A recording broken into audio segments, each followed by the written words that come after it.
What an incredible weekend it has been for Australian basketball in this country. The New Orleans Pelicans are halfway home by now, but it's a weekend that we will never, ever forget. Plus, we had some very interesting results in round 3 here in the NBL. As always, on a Monday morning, we have got a lot to talk about on Moments That Matter, with massive thanks to our brand new best friends at Mitsubishi as well, celebrating 45 years of excellence, which is a lot like you, Derek Rucker, celebrating excellence. Good to see you. Good to see you, Jack. And you're right. What a great weekend for Australian basketball. The NBA came to town and put on a great demonstration of basketball.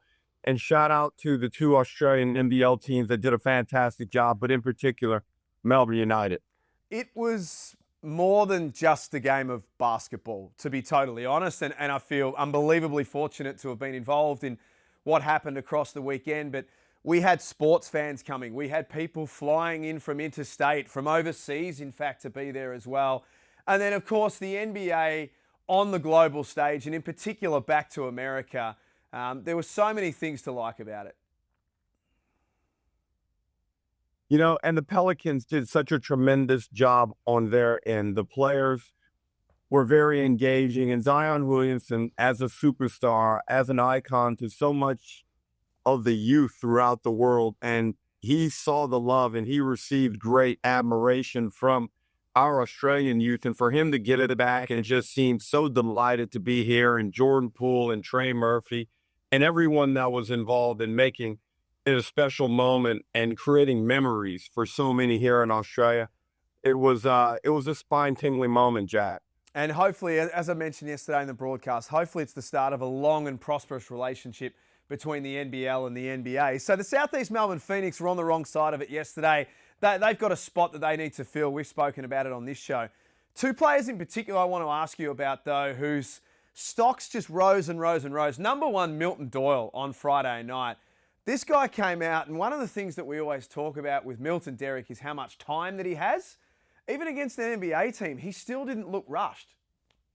Well, he came off that on-ball screen and knocked down his first 3 early in the game, and it was just indicative of where Doyle is at the moment. He's playing outstanding basketball for Melbourne United. He looks rejuvenated. Not that there were any issues in Tasmania or he couldn't have excelled there, but something about being in a new location has invigorated him, and he looks like a much better basketball player. He's scoring the ball really efficiently. He's playing with a freedom and a liberty that suits his style of play. And then also he's bringing all the other attributes to the table that he's had, the playmaking, the poise. And right now, Doyle, I think, would be very happy with this move to Melbourne United. And Jack, who wouldn't be? Anytime you get the opportunity to put 25 on an NBA team, you can tell all the Harveys back in America, did you see what I just did?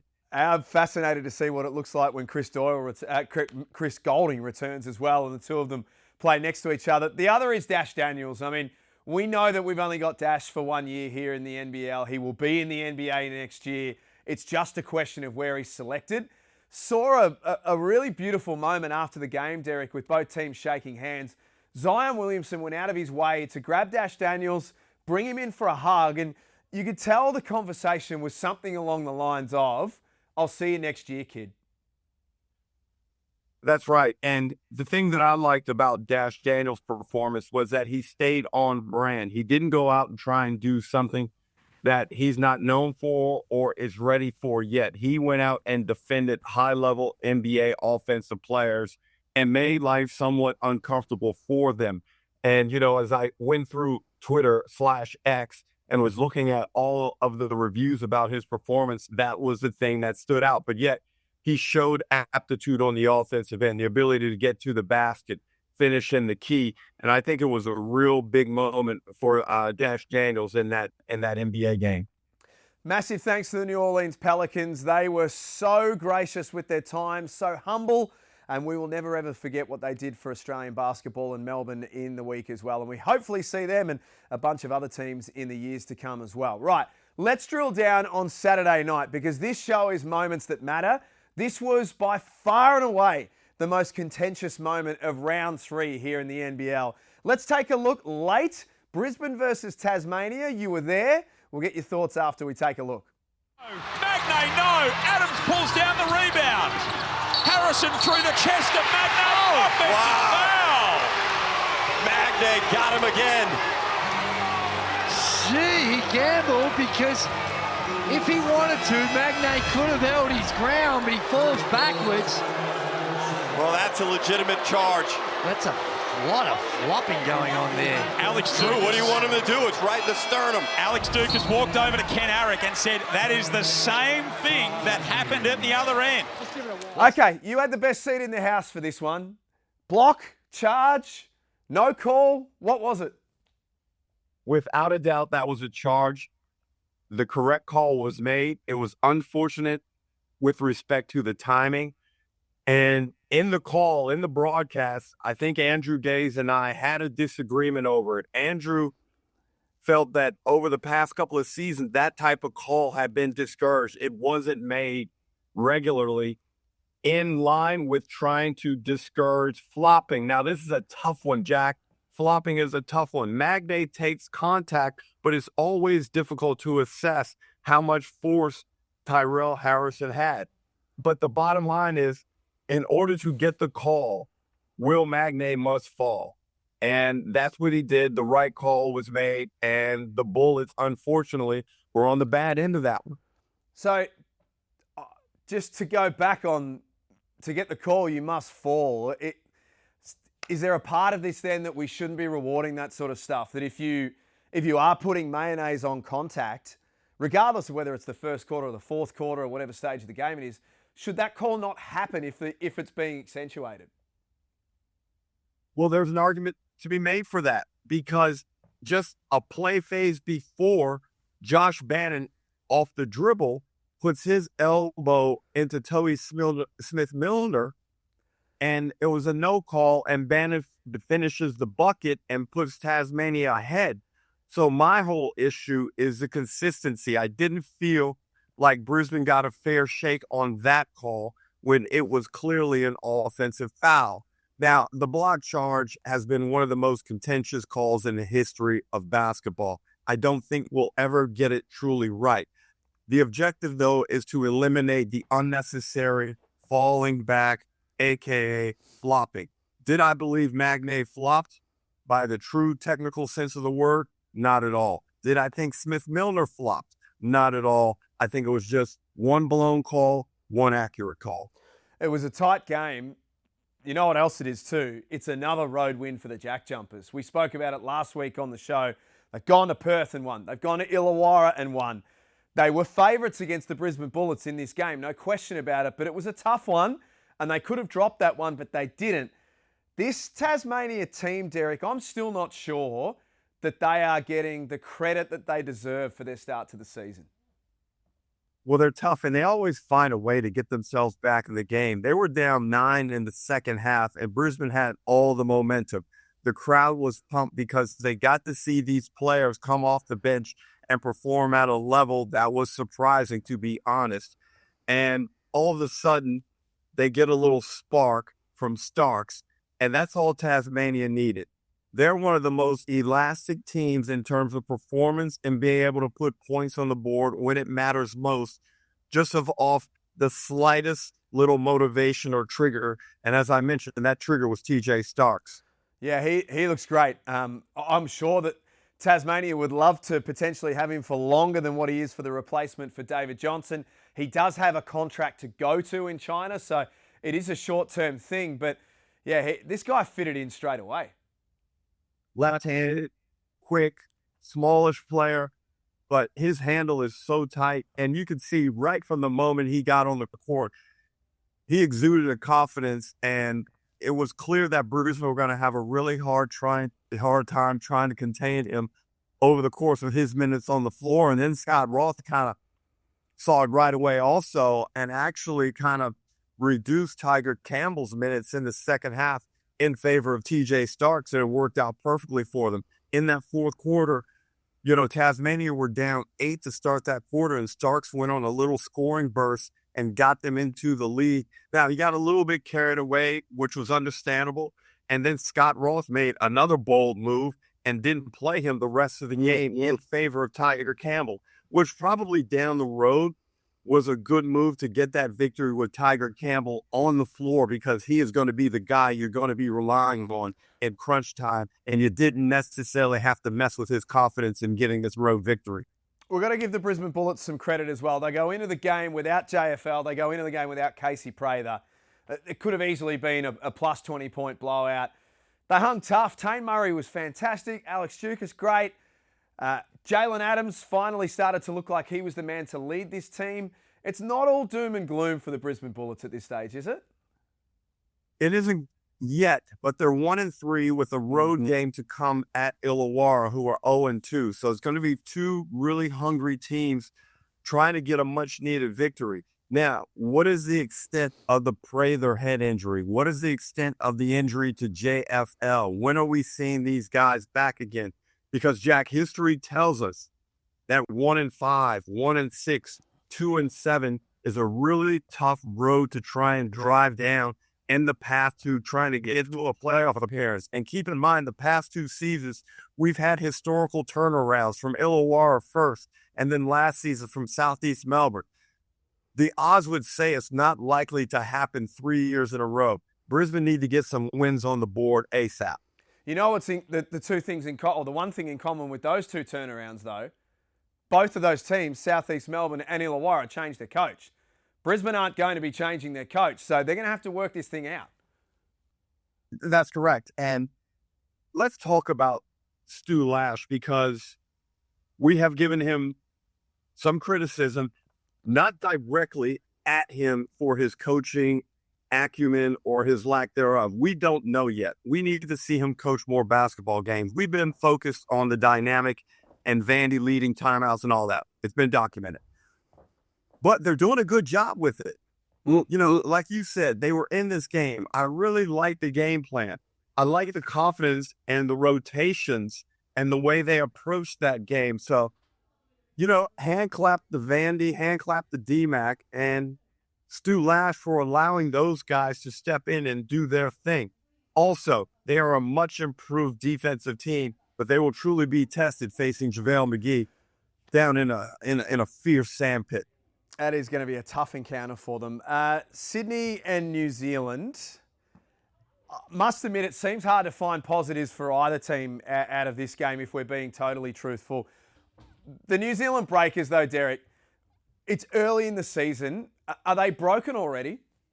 They just look limp, Jack. And this is weird to say, because Parker Jackson Cartwright has done such a great job in leading that franchise on the floor, but it doesn't look like there's any semblance of strength. It doesn't look like they have any basketball authority in game. And is it coaching? Is it scheme? Is it a lack of talent? Well, right now, I think it is a bit of everything. And where do they turn it around? But I think it starts from the defensive end. Effort, intensity, everything must be raised. And it just looked really flimsy. It was disappointing to watch that game down in Sydney. It just looks too hard at the moment. It just looks as though it's fine until it's not going well. And then the game's done, basically. And I saw them up close a couple of weeks ago in Melbourne. It was the same thing. They started off okay, and then the other team went on a run, and it was kind of like, all right, well, this one's gone. Well, my approach in training this week, if I were coach, it would be less about basketball and more about will, more about desire, more about effort. And it would be an ugly week of training, because guys' resolve would be tested to the maximum. I want to see who wants to get out here and play basketball. Does basketball matter to you? Do you want to do what's required to win basketball games? Can you adjust to perhaps shifting roles that I'm going to install now in an effort to change this up? That would be my approach if I was head coach of the New Zealand Breakers. And then the Sydney Kings, they get the win. And if you just looked at the box score in isolation, you would look at it and think, okay, well, the Kings won and it was a decent margin, and Kendrick Davis had 28 points. But it's still very much a work in progress, this team, isn't it? Well, offensively, they haven't found that five-man rhythm, even a three-man rhythm. You got some guys struggling. Dellavedova hasn't been able to shoot the ball well yet. He's still doing some of the other things that we know he does at a high level, but the offense is very much centered around Kendrick Davis. And that is okay for patches of the game, but Sydney must find a scheme, a method to include Xavier Cooks. I think they need to get his scoring up, his shot attempts up, and if they want to be that top 2, top 3 type team, they need some type of scoring punch from Xavier Cooks on a consistent basis. 15, 16 points a game, Jack. Thursday night, the doubleheader was fascinating to start the round. It was really interesting, both of the games for different reasons. The early game was Cairns, and we'll get to the Taipans very shortly, but they had no answer for Bryce Cotton. Now, Derek, we know that we love Bryce. We talk about him each and every week, and for fans who say that we talk too much about Bryce, couldn't disagree anymore. We will talk about this guy as much as we can because he is greatness. But I don't know, just watching body language, watching mannerisms, something's different about the benchmark this season. It's like he's more motivated this year than what he's ever been. He is, and it was the perfect time for him to go to Cairns, a venue that he loves to score in, and do a number on them. And I was curious to see what Andrew Andrews could do against Bryce Cotton, a seasoned veteran playing against one of the greatest offensive scoring guards, not only in league history, but that we have in the world right now. Bryce Cotton is on an elite level and continuing to excel and improve his game, Jack. And if you look at the way the 36ers approached that game, they got DJ the ball early. They got him touches, which I thought was very smart. And then Bryce, once he realized the vulnerability became apparent in the Cairns Taipans defense, he went off. He hit him for 12 quick points late in that first quarter, and the game was over, Jack. It was over at that point.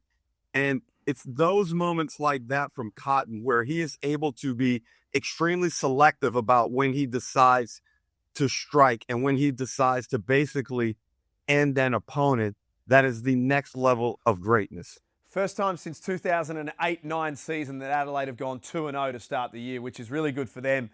For the Taipans, Derek, defence was the thing that surrounded the stadium on Thursday night. They were crumbling defensively.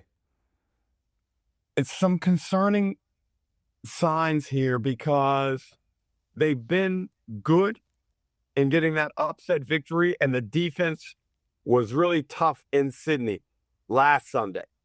But now this marks 2 really bad blowouts to Southeast Melbourne and to Adelaide. And I don't like to see this type of variance in a team's performance, especially when you know Bryce Cotton is coming to town, and you should be so amped up for this home game, and the pride of performance in front of your home crowd needs to be at a high level. And to just fall down and take it from Bryce Cotton and the Adelaide 36ers was unacceptable. And Adam Ford is a better coach than that. I don't know if they had defensive breakdowns or his message didn't get through or the players didn't believe in the game plan. But that was a performance that the Taipans should be extremely ashamed of, and one that hopefully we don't see again in the near future. But there are some guys that need to step up. Kyron Galloway, we are waiting. We are waiting for you to be that player, that your body and that your shooting stroke, everything that you show us at times, we want to see you put it together. We want to see you excel. I thought, I mentioned Andrew Andrews before.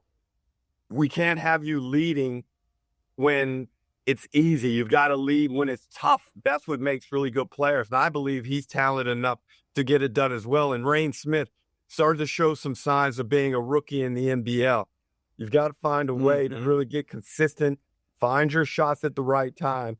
But most importantly, Jack McVay can never have single-figure shot attempts. Yeah, there was a lot of things that went wrong for the Taipans, no question about that. They go to New Zealand to bounce back on Wednesday night. So there could be a big winner and a big loser out of that game. We shouldn't walk past the Wildcats, Derek. In the open-air game, it was a great spectacle at RAC Arena. And you talk about teams like you did just then, about Cairns being ready and prepared for a big game. The Wildcats turned up. They were ready and they were prepared, and it was a great performance.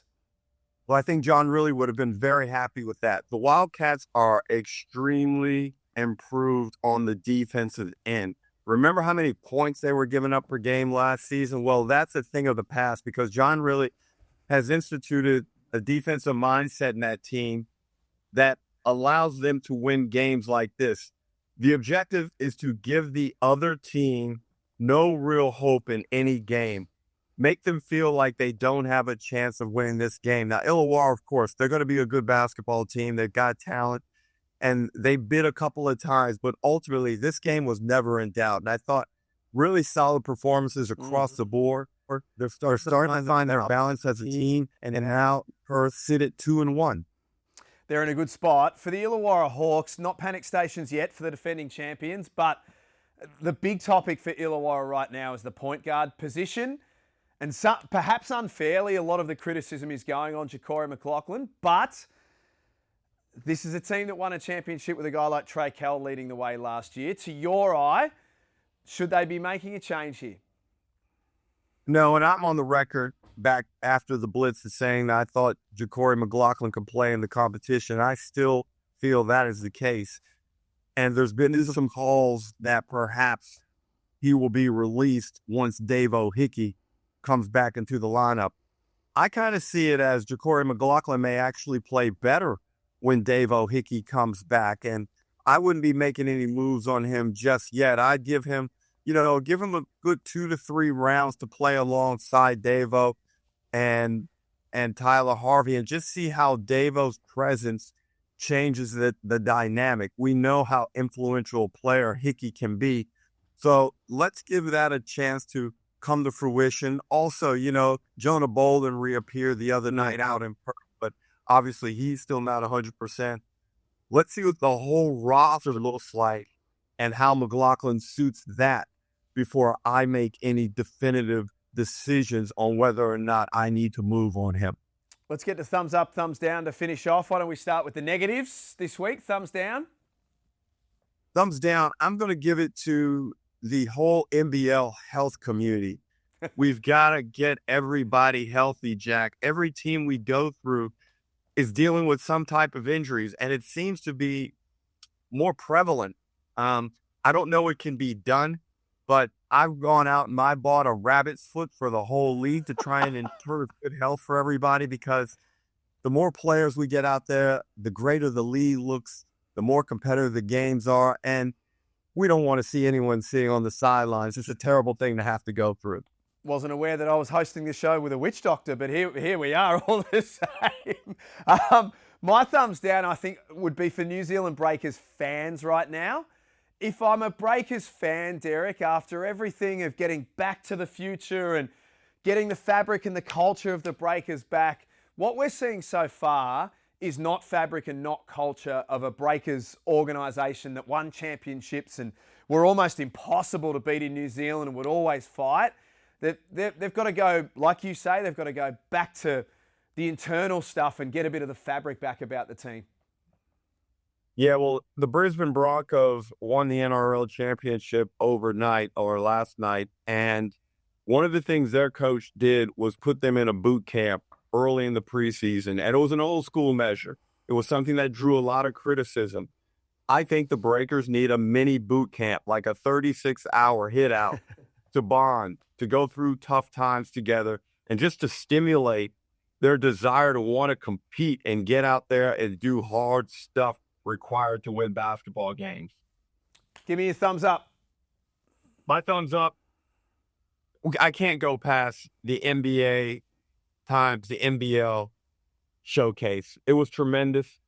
And watching the game Friday night, the game that Melbourne United participated in, it was an extremely proud moment for someone who has spent the better part of almost 4 decades as a part of the NBL. And I knew it would happen. People are saying, I never would have thought. No, I knew the NBA would come here.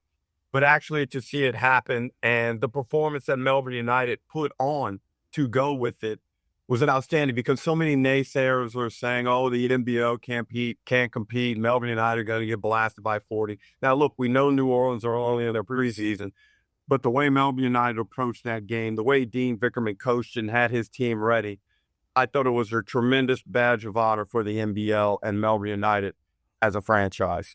Hear him. And as we mentioned, hopefully it's the start of a long-term partnership. I kind of knew you would go down that path, so I'm going to go a little bit niche with mine. My thumbs up for the week is Dylan Windler from the Perth Wildcats, because this guy, I remember when he signed last year, Peter Hooley told us this guy's going to be a real handful in this competition. Last year we saw some good and we saw some times where he's quite passive. Didn't have a great round one performance and the criticism came straight away.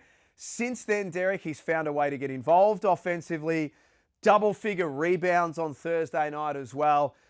If the Perth Wildcats are going to make a real run at this thing, I think he's one of their most important pieces. He is, and the acquisition of JLA was massive. We understand that marquee signing was big. And now that Dylan Windler has started to find how to function at a high level, playing alongside JLA as opposed to playing alongside Bryce Cotton, is significant. And I think Perth, over the past week to 10 days, have worked out their offensive rhythm, their usage allocation, and the only area now where I think they have to tidy it up is in that guard rotation. They've gotten an ascendant Jaron Reilly, whose plus minus has been off the charts. He's been like plus 44 in 20 minutes of play during a stretch this season. They've got to figure out how to get Ben Henschel performing consistently. They've got to figure out what to do with Mason Jones. Where did he slot in? And of course, Russo Nance, who is a talented young player, but they've got four pieces there that need to be meshed a little bit more smoothly for this team to really reach its peak. Plenty of upside for them and plenty of upside for us on Moments That Matter. Derek, we couldn't be together today, but we will be back together next week in the studio. You enjoy your week. It's all going to come around quickly. The Ignite Cup starts on Wednesday. Wow, that's going to be exciting. And as Andrew Gay said the other day, has he been working in marketing? Because he came up with the quote, every quarter matters. Yeah, every second matters right now at the moment. I think there's a few of us that need to go to bed after the last few days as well. Thanks so much for watching Moments That Matter. Of course, you can stay up to date with all of the latest news at nbl.com.au. And a massive thanks to Mitsubishi, who have joined us to partner up the show for the remainder of this season. We love you, Mitsubishi, celebrating 45 years of greatness in Australia. We will catch you next week. It's